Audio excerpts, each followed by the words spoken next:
사형식 동사를 흔히 수여 동사라고 하는데 이 수여라고 하는 말은 임명장 수여, 상장 수여라고 하는 말처럼 주다라고 하는 말입니다. 화면에 보시는 것처럼 그 단어 뜻 자체가 주다인 give가 가장 대표적인 사용식 동사고 그 이외에도 bring, 가져오다라고 하는 뜻도 있지만 가져다 주다 라고 하는 의미가 있고요. tell, 말하다라고 하는 뜻 이외에 말해 주다. make, 만들다 외에 만들어 주다. 뭐 이런 식으로 주다라고 하는 의미의 동사를 수여 동사라고 하고 이 수여 동사가 있는 문장을 사형식이라고 합니다. 이런 주다라고 하는 의미의 동사들은 뒤에 누구에게 주는지 그리고 무엇을 주는지가 나오게 됩니다. 아마도 나이가 좀 있으신 분들은 김미 초콜릿, 김미 초콜릿 이런 표현을 들어보셨을 겁니다. 한국 전쟁이 끝나고 한국에 주둔해 있던 미군들에게서 쌀 같은 생필품을 얻어쓰던 시절에 어린아이들이 미군에게서 초콜릿을 얻어먹기 위해서 김미 초콜릿, 김미 초콜릿 이러면서 따라다녔다고 하죠. 여기서 동사는 give, 주다이고 그 뒤에 나에게 초콜릿을 이라고 해서 누구에게 무엇을 주는지가 따라 나와야 되는데 이걸 우리가 사형식이라고 합니다. 하나만 더 예를 들어 드리자면 She taught her students history. 그녀는 가르쳤다 학생들에게 역사를. 마찬가지로 주어 동사 뒤에 어떤 대상에게 어떤 것을 가르치는지가 나와야 됩니다. 이때 에게에 해당하는 걸 간접 목적어라고 하고요. 을에 해당하는 걸 직접 목적어라고 하는데 용어는 중요하지 않고 사형식에는 목적어가 2개 오는데 각각 그 뜻이 에게와 을이라고 하는 게 중요합니다. 삼형식에서는 주어 동사 다음에 을로 해석이 되는 목적어 하나만 있었던 거 기억하시죠? 그런데 다시 말씀을 드리지만 사형식은 삼형식과 달리 목적어가 2개입니다. 에게와 을. 그리고 순서는 에게를 앞에 쓰고 을에 해당하는 목적어를 뒤에 씁니다. 그럼 우리는 이런 질문을 할 수가 있습니다. 에게와 을, 뜻은 다르지만 어차피 둘 다 목적어라면 순서를 바꾸어서 을을 앞에 쓰고 에게를 뒤로 옮겨도 되지 않을까? 안 됩니다. 반드시 에게를 앞에 쓰고 을을 뒤에 써야 됩니다.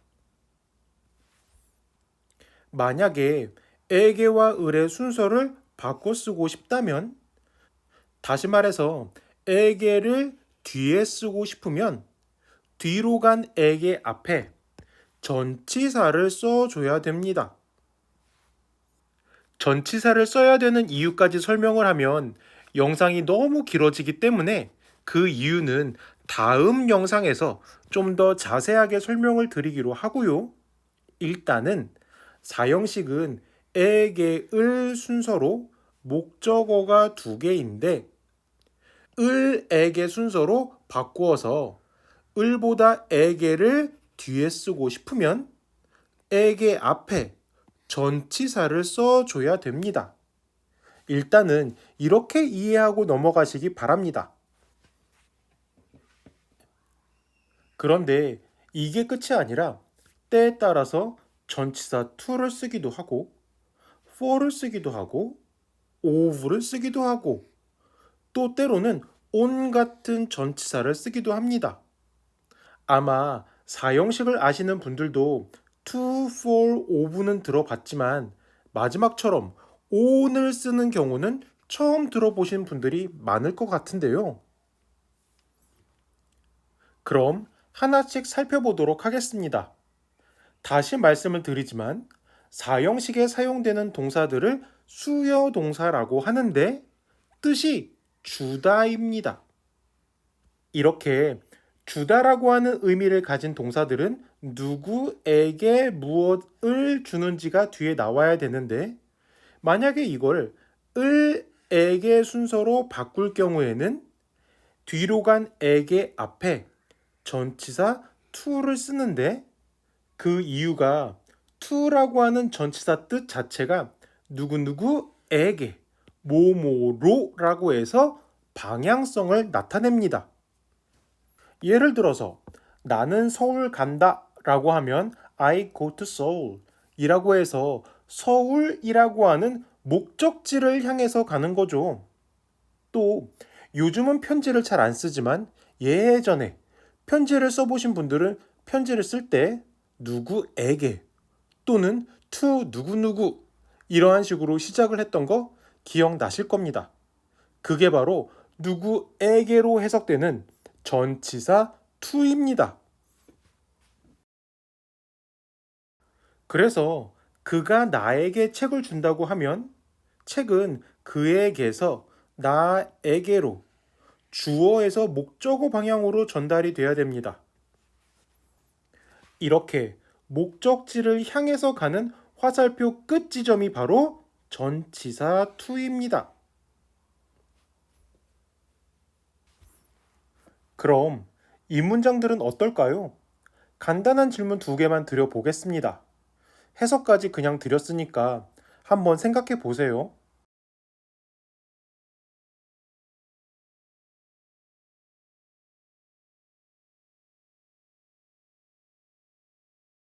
첫 번째, I borrowed him the money.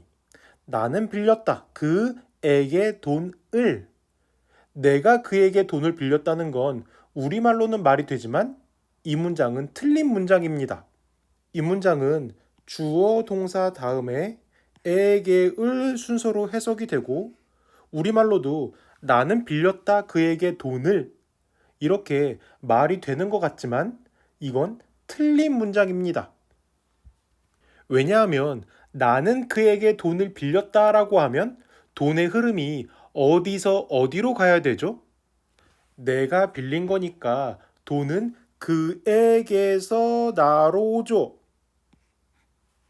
그렇기 때문에 이 문장은 사형식이 될 수 없고 틀린 문장입니다. 앞에서 뭐라고 말씀을 드렸냐면 화살표가 주어에서 목적어 방향으로 가야 된다고 말씀을 드렸었죠.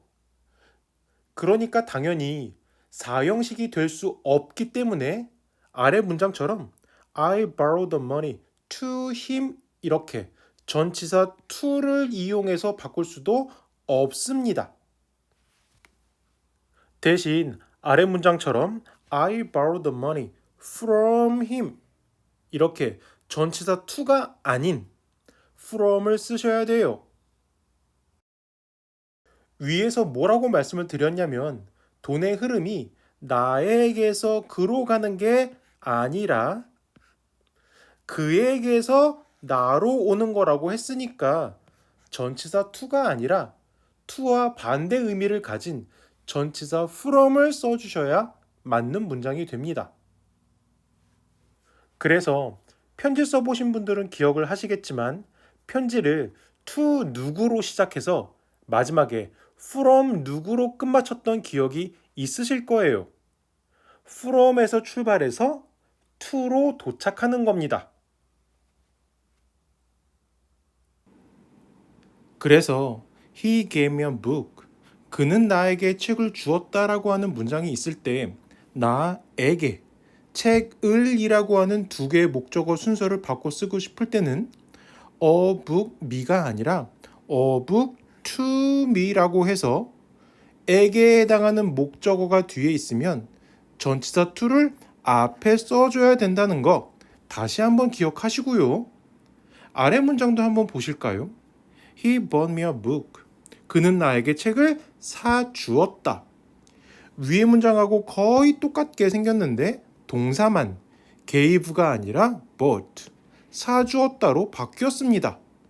그럼 이때도 위에서 했던 거와 마찬가지로 He bought a book to me라고 하면 될까요? 똑같이 나에게라고 하는 목적어 me가 뒤로 갔으니까 그 앞에 to를 쓰면 맞는 문장일까요? 이번에는 틀렸습니다. 이때는 He bought a book for me 이렇게 전치사 to가 아닌 for를 써주셔야 맞는 문장이 됩니다. 그러면 이번에는 왜 전치사 to가 아닌 for를 써야 될까요? 전치사 for의 어원을 챗GPT에게 물어봤더니 이렇게 설명을 하더라고요. 좀 더 잘 보이도록 제가 한번 옮겨 적어봤습니다. 시간이 있으신 분들은 다 읽어봐도 좋고요. 그런데 저는 설명할 시간이 없으니까 색깔로 표시한 부분만 한번 보겠습니다. 먼저 노란색을 보시면 앞으로, 대상으로, 향하여라고 하는 방향성, 목적지, 대상 이것만 보면 앞에서 했던 전치사 to와 비슷한 방향을 나타내고 있습니다. 그런데 여기서 차이가 나는 게 바로 연두색, 위하여입니다. 이 위하여라고 하는 게 전치사 for의 특징이 되겠습니다. 다시 앞에서 보여드렸던 문장 두 개를 비교해 보겠습니다. 먼저 위에 있는 그는 나에게 책을 주었다. 이건 그냥 그 사람이 가지고 있던 책을 나에게 준 겁니다. 예를 들어서 내가 책을 좀 읽고 싶다고 하니까 그 남자가 자기가 가지고 있던 책을 그냥 하나 준 겁니다. 그런데 아래 문장에서는 주긴 줬는데 어떻게 줬냐면 사다 주었대요. 어떠세요?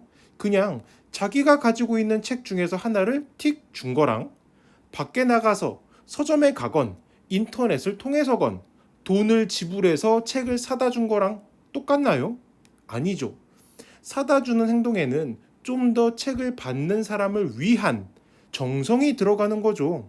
이렇게 전치사 for는 뭐뭇을 위해라고 하는 의미를 가지고 있고 그 안에는 전치사 to와 마찬가지로 어떤 방향으로 주다라고 하는 의미가 있지만 거기에 더해서 정성이 들어가게 됩니다.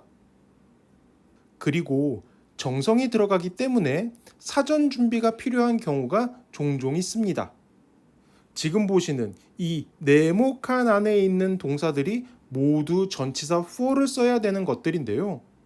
그 중에서 자주 볼 수 있는 연두색의 동사들만 한번 살펴보자면 make, 주긴 주는데 만들고 나서 주는 거예요. 만드는 사전 준비 과정이 필요하고 만드는 그 과정에서 정성이 들어갈 겁니다. 그리고 세 번째, cook. 이것도 주긴 주는데 요리를 하고 나서 주는 겁니다. 이때도 요리를 하는 사전 과정에서 정성이 좀 더 들어가겠죠. 예를 들어서 커피를 주는데 그냥 아무 커피나 주는 게 아니라 직접 만들어서 주는 거니까 아무래도 정성이 들어가게 됩니다. 그래서 이러한 동사들은 뭐뭇을 위해라고 하는 의미를 가진 전치사 for가 더 적당합니다.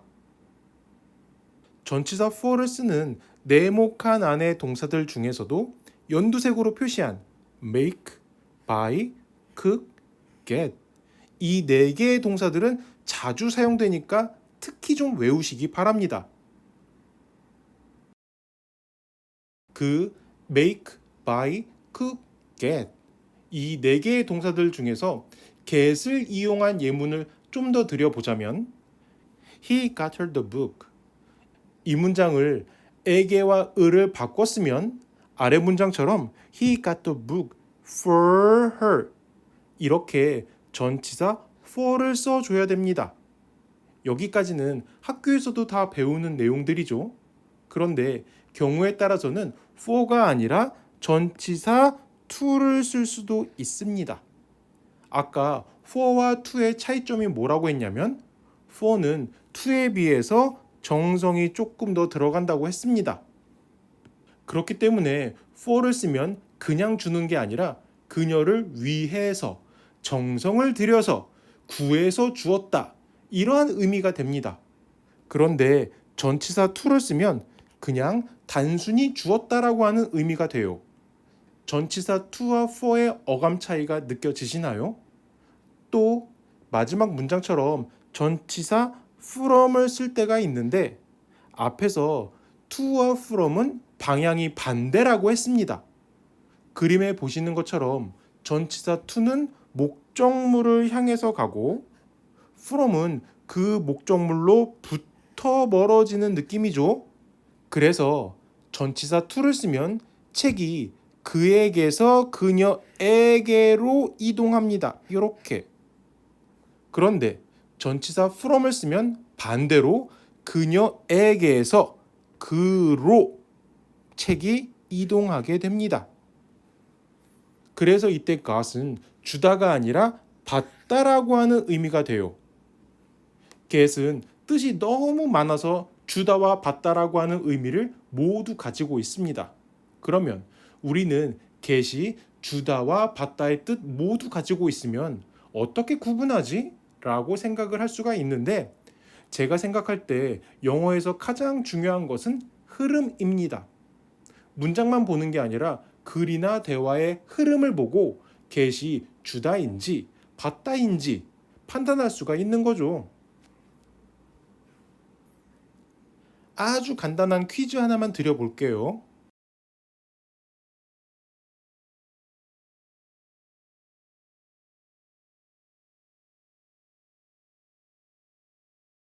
이 문장에서 I saved, 내가 맡아두었네요. 그녀에게 자리를.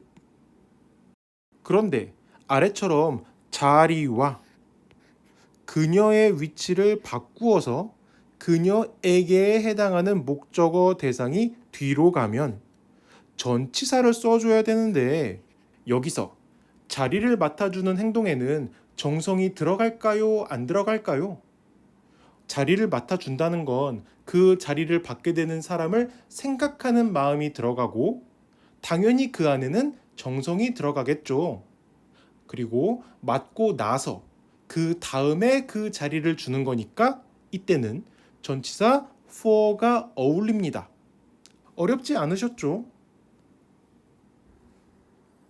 이번에는 전치사 of를 살펴보겠습니다.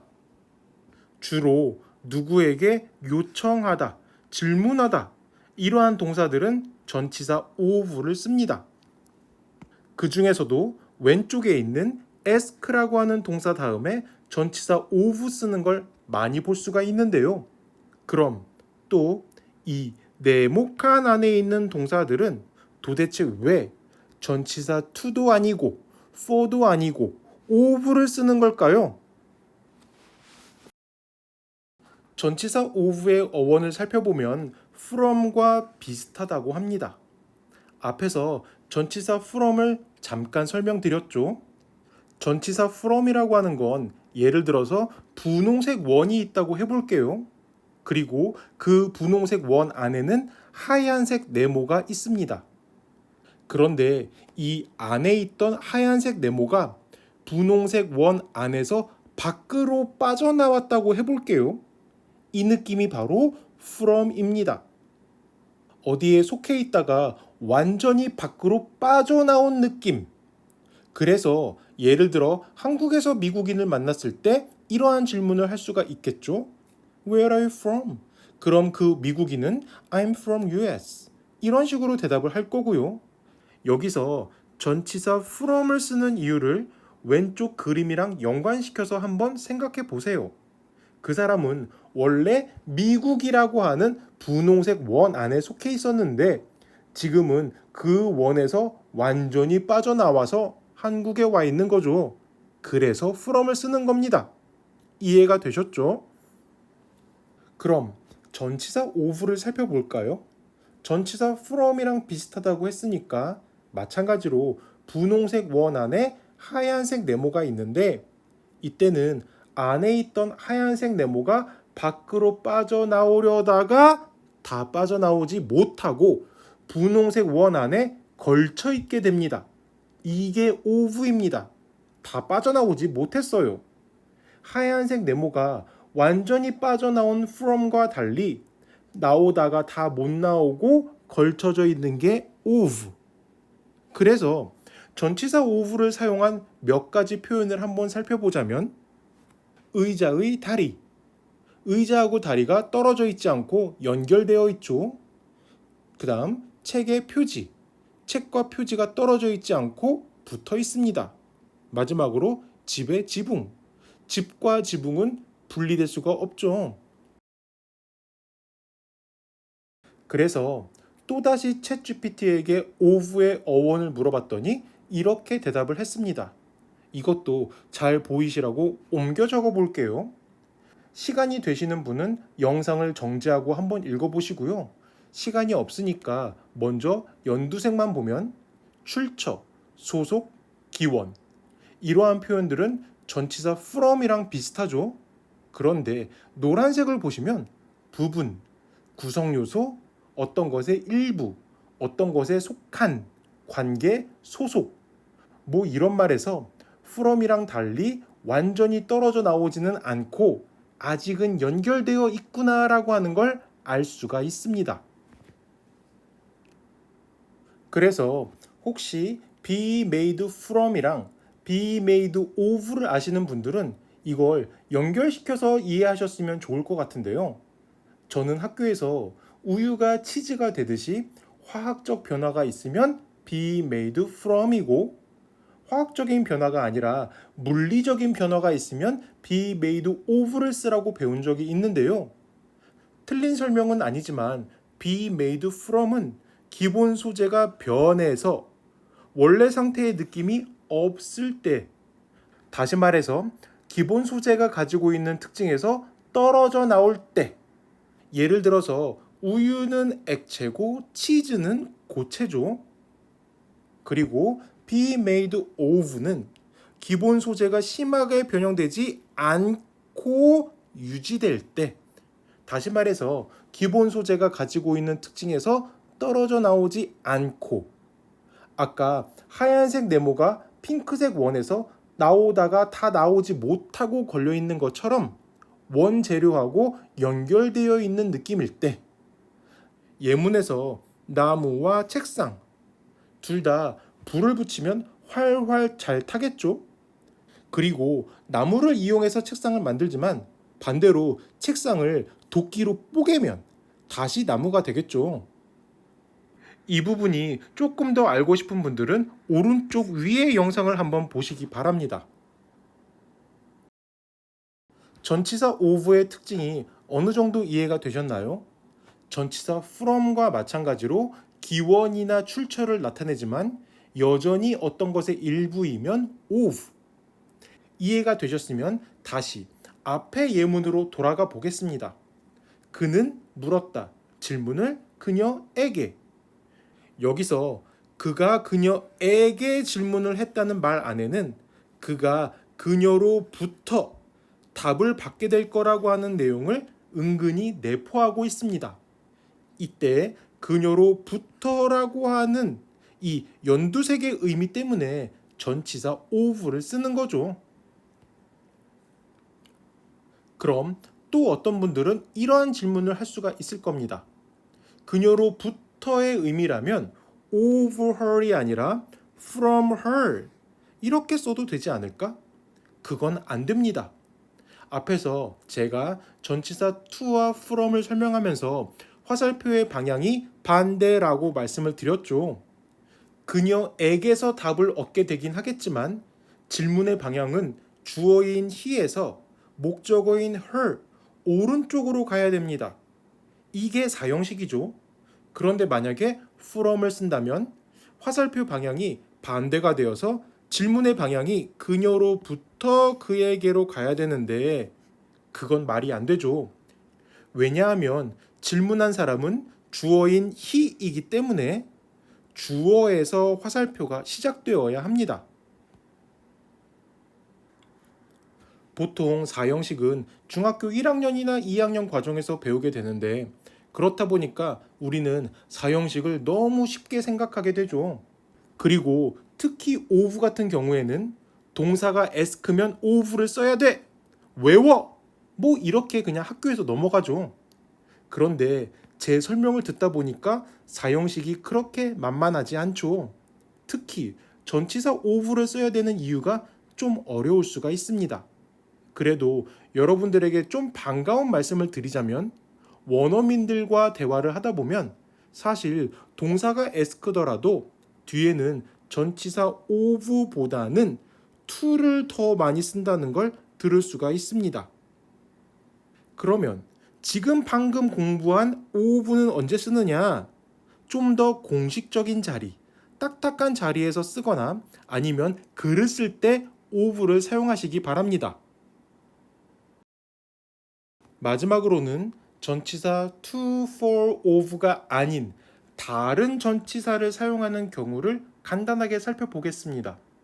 앞서 말씀드렸듯이 대부분 학교나 학원에서는 to, for, of 이렇게 세 가지만 설명해 주시기 때문에 전치사 on이나 with를 처음 들어보신 분들이 대부분일 거예요. 참고로 on이나 with는 동사가 play일 때만 사용합니다. 그 중에서도 동사 play 뒤에 a trick이나 the fool이 오면 그때 전치사 on과 with를 사용합니다.